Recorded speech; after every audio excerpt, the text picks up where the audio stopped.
चलिए तो रेडी है हम लोग आज हिंदी पढ़ने के लिए। कल हम लोग पढ़े थे इंग्लिश में बेसिक, आज हम लोग पढ़ेंगे हिंदी में बेसिक। तो हम लोग स्टार्ट करते हैं वर्ण से। चलिए तो जानते हैं वर्ण किसको कहते हैं। वर्ण उस मूल ध्वनि को कहते हैं जिसका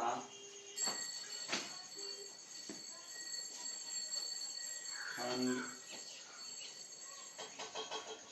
या टुकड़ा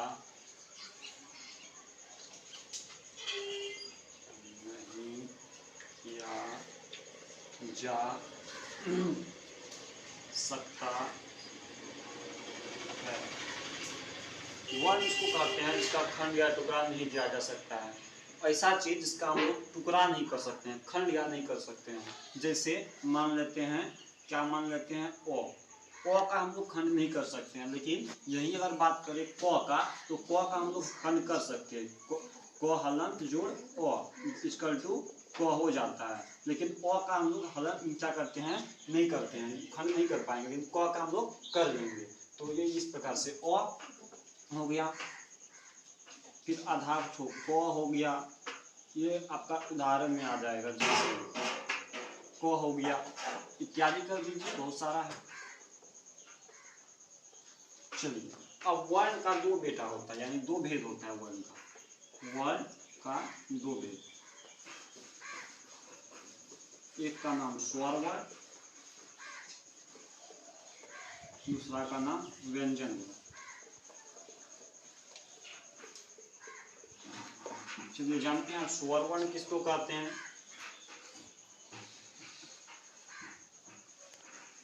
ऐसा वर्ण जो बिना किसी की सहायता के बिना बोला जाए,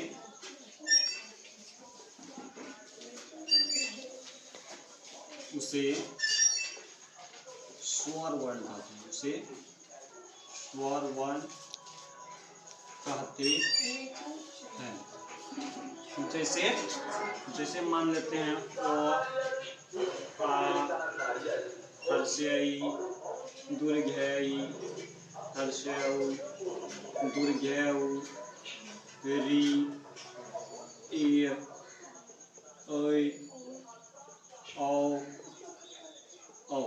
ये कुल मिलाकर के क्या है आपका 11 है। स्वर वर्ण अगर से पूछ देगा कि कितना है, तो आपको बोलना है 11। चलिए काउंटिंग कर लेते हैं आप लोग के सामने। 1 2 3 4 5 6 7 8 9 10 11। स्वर वर्ण का संख्या आपका 11 हो गया। चलिए अब हम लोग जानते हैं दूसरा बेटा आपका व्यंजन वर्ण पर। व्यंजन वर्ण ऐसा वर्ण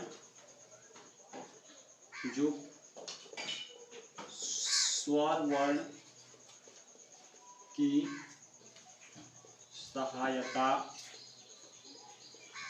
के बिना ऐसा वर्ण जो स्वर वर्ण की सहायता से बोला जाए, उसे व्यंजन वर्ण कहते हैं। उसे व्यंजन वर्ण कहते हैं। जैसे मान लेते हैं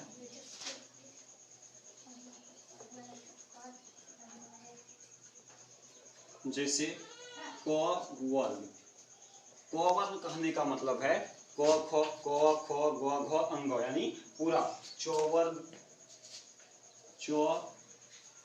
वर्ग, वर्ग, वर्ग,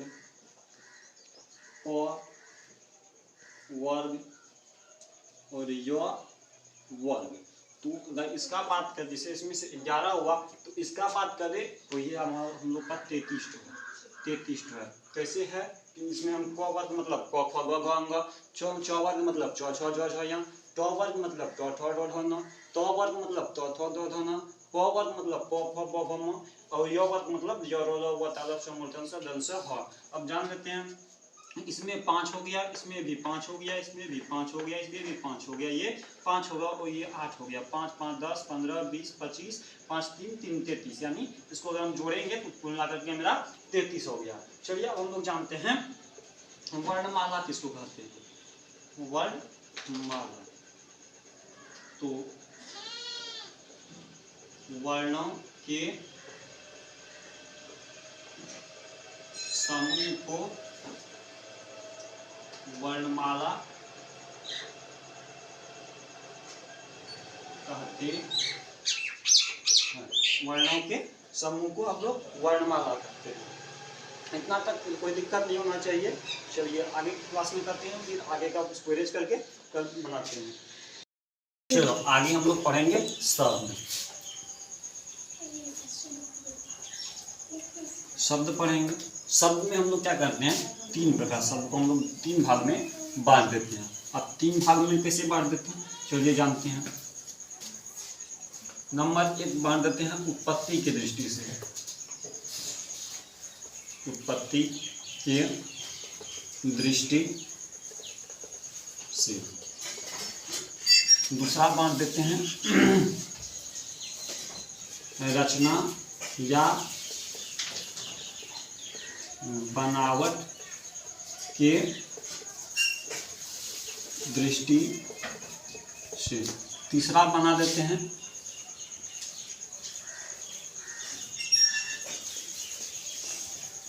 रूपांतर के दृष्टि से। सबसे पहले हम लोग शब्द लिखे। शब्द को हम लोग कितना भाग में बांट दिए, 3 भाग में। शब्द का अगर कोई अगर पूछ देगा कि कितना भेद होता है तो हम लोग बता सकते हैं 3 भाग में। उत्पत्ति की दृष्टि से, रचना या बनावट की दृष्टि से, रूपांतर की दृष्टि से। चलिए अब रचना उत्पत्ति की दृष्टि से सबके जानते हैं। इसमें से 4 ठो होता है। नंबर 1 हो गया आपका तत्सम। तत्सम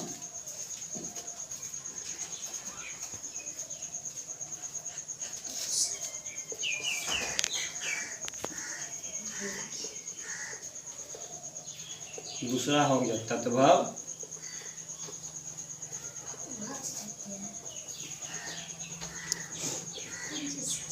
तद्भव तीसरा हो गया देशज और चौथा हो गया विदेशज। ये हम लोग का हो गया उत्पत्ति की दृष्टि से 4 टू। तत्सम, तद्भव, देशज, विदेशज। उत्पत्ति की दृष्टि से शब्द के 4 भेद होते हैं।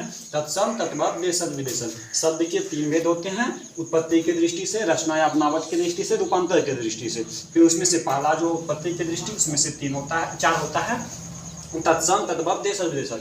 चलिए अब दूसरा देखते हैं रचना या बनावट की दृष्टि से। इसमें हम लोग पढ़ेंगे, इसमें 3 भेद होता है। इसका 3 भेद होता है। रूढ़, यौगिक,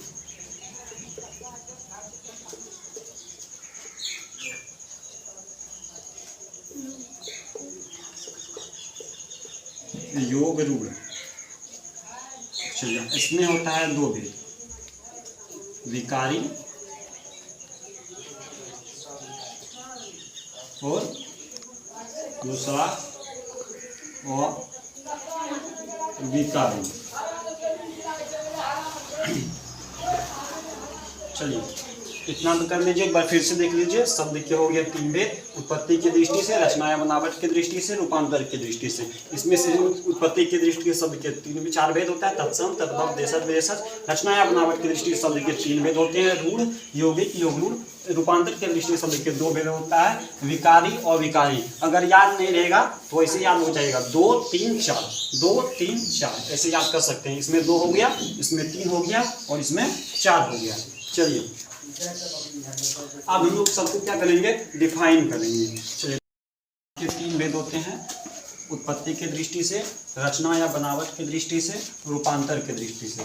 फिर उत्पत्ति की दृष्टि से शब्द के 4 भेद होते हैं, तत्सम, तद्भव, देशज, विदेशज। फिर रचना या बनावट की दृष्टि से शब्द के 3 भेद होते हैं, रूढ़, यौगिक, योग रूढ़। और यहाँ पे फिर क्या होता है, रूपांतर की दृष्टि शब्द के 2 भेद होते हैं, विकारी और यहाँ पे अविकारी। विकारी और अविकारी 2 भेद होता है। अगर याद नहीं रहेगा, रूपांतर की दृष्टि से 2, रचना या बनावट की दृष्टि से 3 और उत्पत्ति की दृष्टि से 7। अगर इसे याद कर सकते हैं 2, 3, 4 याद हो जाएगा आपका। लेकिन शब्द का आपको पहले याद करना पड़ेगा। 3 भेद होता है, उत्पत्ति की दृष्टि से शब्द के, रचना की या बनावट की दृष्टि से, रूपांतर की दृष्टि से। चलिए इसमें से 4 जो होता है उत्पत्ति की दृष्टि से शब्द के 4 भेद, तत्सम, तद्भव, देशज, विदेशज। चलिए तत्सम जानते हैं। हिंदी में संस्कृत के मूल शब्द को तत्सम कहते हैं। जैसे कपूर, पुष्प। कपूर मतलब अभी हम लोग बोलते हैं कर्पूर, और पुष्प मतलब होता है तत्सम, तद्भव, देशज, विदेशज। इसका 4 भेद था। उत्पत्ति की दृष्टि शब्द के 4 भेद होते हैं, तत्सम, तद्भव, देशज, विदेशज। तत्सम हिंदी में संस्कृत के मूल शब्द को तत्सम कहते हैं। कपूर, पुष्प हम लोग जानते हैं, कपूर मतलब होता है कर्पूर और पुष्प मतलब होता है फूल। तद्भव, तत्सम के बिगड़े रूप को तद्भव कहते हैं। जैसे कुब्ज, कुब्ज मतलब होता है कुबड़ा। तो इस प्रकार का जो शब्द होता है उसको हम लोग तद्भव कहते हैं। देशज, देश के बोलचाल में पाए जाने वाले शब्द को देशज कहते हैं। हम लोग का देश में बहुत सारा है, लोटा हो गया, छिपकी हो गया, पुंगी हो गया, ये सब जो शब्द है उसको हम लोग देशज कहते हैं। विदेशज, जिस देश का जन्म विदेश में हुआ था उसे हम विदेशज कहते हैं। हमको पता है कि ब्रिटिश सरकार हमारे देश आया था और उसमें से बहुत सारा दे के गया था। जैसे हॉस्पिटल हो गया, बुक हो गया, ये सब जो हो गया, क्या ये सब जो शब्द दिया है ये हम लोग का क्या है, विदेशज शब्द है, विदेश से आया हुआ है। उसी प्रकार रचना या बनावट शब्द के 3 से होते हैं, 3 भेद होते हैं। रचना या बनावट शब्द के, रचना या बनावट की दृष्टि शब्द के 3 भेद होते हैं, रूढ़, यौगिक, योग रूढ़। रूढ़ वैसा शब्द जिसका खंड किए जाने पर कोई अर्थ ना निकले। ऐसा शब्द जिसका खंड करेंगे तो हमको कोई अर्थ ना निकलेगा। जैसे नाक, नाक हो गया, कान हो गया, ये सब का क्या होता है, सब अर्थ हम नहीं निकलता नहीं। उसी प्रकार यौगिक है वैसा शब्द जो दूसरे शब्द के मेल से बना है और उसका सभी खंड क्या होता है, सार्थक होता है। वैसा शब्द जो दूसरे के मेल से बना है और लेकिन उसका क्या होता है, सभी खंड सार्थक है। ये अपना मेल से खुद बना है लेकिन इसका कोई सार्थक नहीं होता है, और ये दूसरे का मेल से बना है और इसका क्या होता है, सभी खंड सार्थक होता है। जैसे विद्यालय, विद्या जो आलय, इस प्रकार से हम बोल सकते हैं। इसके जिसका दोनों खंड सार्थक होता है उसको हम लोग बोलते हैं यौगिक और योग रूढ़ जानते हैं। वैसा, इसका हम लिखे नहीं है, हम बात बोल देते हैं। वैसा शब्द जो साधारण छोड़कर विशेष अर्थ को क्या करता है, ग्रहण करता है, उसे हम लोग योग रूढ़ कहते हैं। यहाँ पे जगह नहीं बच पाया इसी कारण हम लिखे नहीं है इसको। वैसा शब्द जो साधारण अर्थ छोड़कर विशेष अर्थ को क्या करता है, ग्रहण करता है, उसी प्रकार हम उसी को हम योग रूढ़ कहते हैं। चलिए उसका फिर यहाँ पे रूपांतर के दृष्टि शब्द के 2 भेद होता है, विकारी और अविकारी। विकारी शब्द वैसा शब्द जिसका लिंग, वचन, कारक, पुरुष बदलता हो उसे हम लोग बोलते हैं विकारी शब्द। जिसमें से 4 शब्द आता है, संज्ञा, सर्वनाम, विशेषण, क्रिया। फिर आता है विकारी। विकारी शब्द वैसा होता है जिसका लिंग, वचन, कारक और पुरुष नहीं बदलता हो, उसे हम लोग बोलते हैं अविकारी। जैसे क्रिया विशेषण, संबंध बोधक, समुच्चय बोधक, विस्मयादि बोधक। देखो यहाँ पे एक चीज क्या है, विकारी और अविकारी। विकारी मतलब क्या होता है, बदलता है। अविकारी मतलब उसका पहले लग गया है और इसका मतलब ये नहीं बदलने वाला है। ये सब याद रखिएगा, इतना जो 4 होता है। विकारी सब 4 होता है, संज्ञा, सर्वनाम, विशेषण, क्रिया। और यहाँ पे आपका अविकारी भी 4 होता है, क्रिया विशेषण, संबंध बोधक, समुच्चय बोधक, विस्मयादि बोधक। चलिए वर्णमाला, वर्णों के समूह को वर्णमाला कहते हैं। हिंदी वर्णमाला में कुल कितना होता है, 52 शब्द होता है। सभी वर्ण मिला करके 52 होता है। चलिए हम लोग जानते हैं ये 52 शब्द जो होता है ना, इसमें से कौन में कितना होता है। जो हम स्वर वर्ण पढ़ा रहे थे उसमें हम बता ही दिए थे, फिर बता देते हैं। स्वर वर्ण का संख्या होता है आप लोग का 11,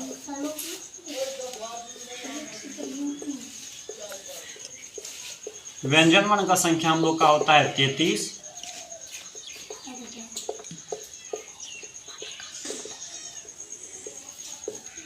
संयुक्त वर्ण का संख्या होता है हम लोग का 4,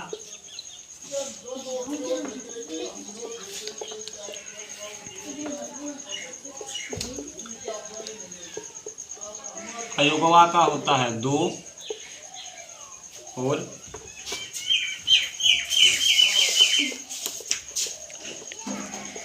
अतिरिक्त वर्ण का संख्या होता है 2। इसका भी संख्या होता है 2। चलिए जानते हैं। इसमें हम बताएं दिए हर्षय दुर्गा या हर्षय दुर्गा वो जो होता है 11 तो होता है। इसमें 33 तो जो होता है हम बताए दिए हैं आप लोग को व्यंजन वर्ण की संख्या में। और इसमें से क्या होता है संयुक्त वर्ण की संख्या हम बताएं। इसमें होता है अक्षर, त्र, ज्ञा और ये स्वर। और इसमें 2 अगवा में हम लोग को पता है अनुस्वर और विसर्ग। और इसमें जो 2 होता है वो होता है हम लोग का, एक होता है ढ और एक होता है ड़। ये हो गया हम लोग का 2। चलिए काउंटिंग कर लेते हैं। 11, 33, 44, 44, 48, 2, 50, 2, 52। हम लोग का हम पहले बताए थे 52, पूरा गया हम लोग का 52।